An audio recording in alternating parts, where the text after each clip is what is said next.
That slideshow may not have made a bunch of sense to you since you weren't there. So I've included a couple pictures just to walk you roughly through what a day would have looked like at work camp, what our trips would have looked like. So first we would have arrived. This is a senior high group getting there. A long, not super long car trip, but long enough that people were a little wary of what to expect, a little bit unsure of what was coming next. And then after dinner, we would that night we met with our crews, which was, our crews were made up of, right here is Jeff Morgan from our church. Nobody else in that picture is from our church. So your crew was made up of one person that you know, and that's yourself, and then a bunch of kids that you don't know. So a little bit, makes you a little uneasy. And then, of course, you had worship each night and every morning, which comprised of a lot of dance, a lot of praise, a lot of listening to a message, and then watching some sort of little skit or drama. Each morning, we had a chance to sit in sort of quiet devotion time, where we had a book that would give each person a couple questions that you could think through and write and just get ready for the day and prepare yourself spiritually and mentally to go out and serve. Each person in a crew had a job. One person, just this picture had a nice big sign, so I used it. One person was a site reporter. We also had a devotion leader, we had a break maker, a lunch maker, we had a quartermaster, and a work reporter. But basically what these jobs did is the Devo leader would lead the on-site devotions. The site reporter at the end of every day came back and told them exactly what we had done, what we hadn't done, what tools we needed. The quartermaster or the tool person would go and get those supplies in the morning. Lunch maker made your lunch, and then the break maker packed your drinks and packed anything that you might need as far as water, ice, to make sure that you were hydrated on the site. So here's a couple of our kids doing those jobs. A couple break makers. In the center is Anna as lunch maker, and then Caleb and Marina getting the supplies in the morning from the workroom. Then you'd have some free time when you got back from the site. And a lot of what you did during that free time, you could walk around, you could shower, you could get cleaned up, you could relax if you had an especially taxing day. But they also gave you the opportunity to write care cards. And I don't remember if Dave mentioned them a couple weeks ago in his sermon, but care cards are, everybody has a little individual envelope, and you could write a note anonymously or not, and just slide it into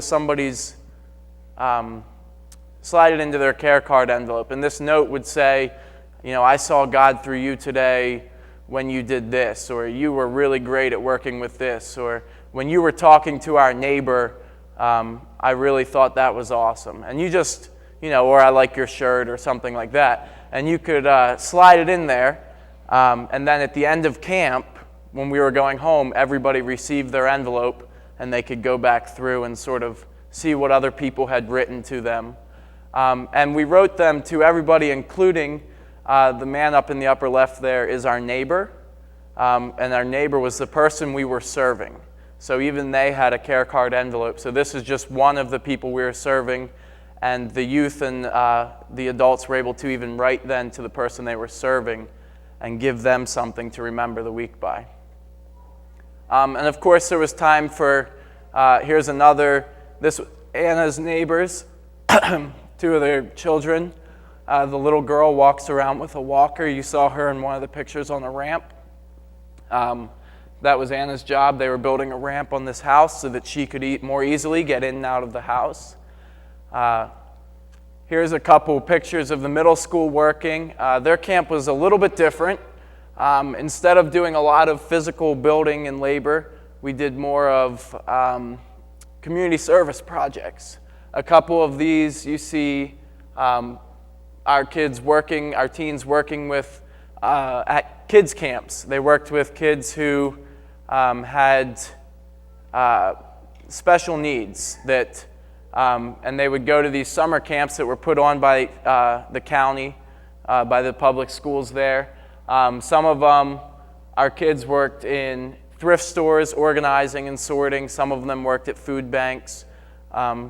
Melody in the upper right is painting picnic tables for some of the parks around Manassas. And then several of our kids had the opportunity to sit in dirt all day and clean a softball and baseball field of all the weeds. And so that's what you see in the lower right. And that was all day for the whole week. So I'm very happy that that was not my job. High school, you saw a lot of painting, but also some building of decks, a lot of chipping paint. Gabriella's group did re-roofed an entire house, which you saw during the slideshow, the picture, the before and after. So a lot more physical labor. And then on site, I had mentioned that you had your devotion time where you would sit with your crew and possibly with your neighbor as well and go through the on-site devotion for that day. And then, of course, there were always times for some fun pictures. When they would come around with the cameras, when the staff would come around, you got to take the opportunity to step away from work for a minute and just take some goofy pictures and really have some fun on site. But what I want to come back to then is every night, this is from senior high work camp, we were in an airport for the week. That was our sort of theme. That was what our structure was based on. We were in this airport, which they had set up. And even at middle school, every night you came back to a drama at evening program, and you came back to the theme for the day. Our theme for the senior high camp was several different themes combined, including courageous, endurance, love, character, vision. But the big overarching theme was intentional. And at middle school work camp, we had the main theme was, what do you stand for? That's what our t-shirt said, what do you stand for? And then there were also a couple other questions. Why are you afraid? And what do you want me to do for you? And this was questions that Jesus would have asked us or could ask us. And what's neat about both camps was that without being related in any way, they're both put on by different organizations, they really came back to the same central theme of intentional, of being intentional with our lives. What do you stand for? We talked about this at middle school camp. How can you stand for something without actually taking action, without actually doing something? We can say, I stand for peace, but if you go out and yell at your neighbor or throw things on their lawn or are constantly angry at others, then do you really stand for peace? If you say that you stand for, obviously being at work camp, if you said you stand for serving, but never leave your house to go help others, if you never go to a soup kitchen, if you never donate food, then do you really stand for that? And that what we talked about at high school, and here's a picture of the drama that we saw every night, was these characters were trying to figure out with their lives, and they each had a little different backstory, how were they being intentional with their lives? And what does it take to be intentional? The thing about dramas is that they tell a story. And if that story is out of order, or if that story is missing a main plot line, we lose interest and it's not interesting. It doesn't make sense. Dramas have to keep the same thing going throughout. And in the same way, our lives are like a drama. Our lives are a story. And the cool thing about our lives is that we get to tell the story that we want to tell. We are very much in control of what we want to stand for, what we want our lives to say about us. One thing I always challenge our high school kids with during Sunday school is if somebody were to watch your life in fast forward with no sound, so it's fast forward so you can't hear anything, would they see what you stand for, or do they have to be able to hear the volume? Would they be able to see that you stand for serving, that you stand for peace, or would your movie without sound show something different? And at senior high work camp, we talked about the difference between being intentional and having good intentions. And I'm not good at this. I know this. I say to people all the time, I will definitely call you later today. I have the best intentions. I always mean to call them. But more often than not, I don't remember that. To them, I have not been intentional. I have not been intentional with my life. Good intentions, I mean to give this much money and I want to help these people. And if we say that, that's great, but if we do it, then people are going to see that. People are going to see that we are intentional with our lives. This isn't one of those areas where it's the thought that counts.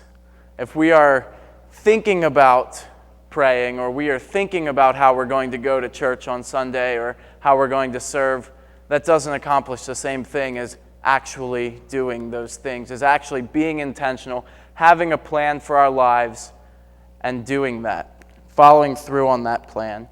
At camp, both camps, we had to be very intentional.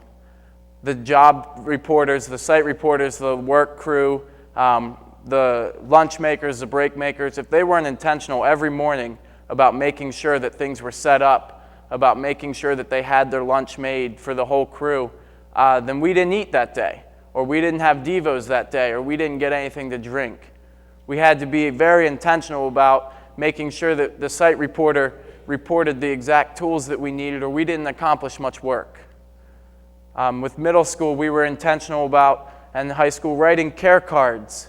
I know a lot of people caught up with them at the end of the week where they were writing 30 and 40 care cards to people that they had intended to the whole week, and then it caught up. And I know I was one of those people, and Dave can tell you I was sitting there, I got to write this.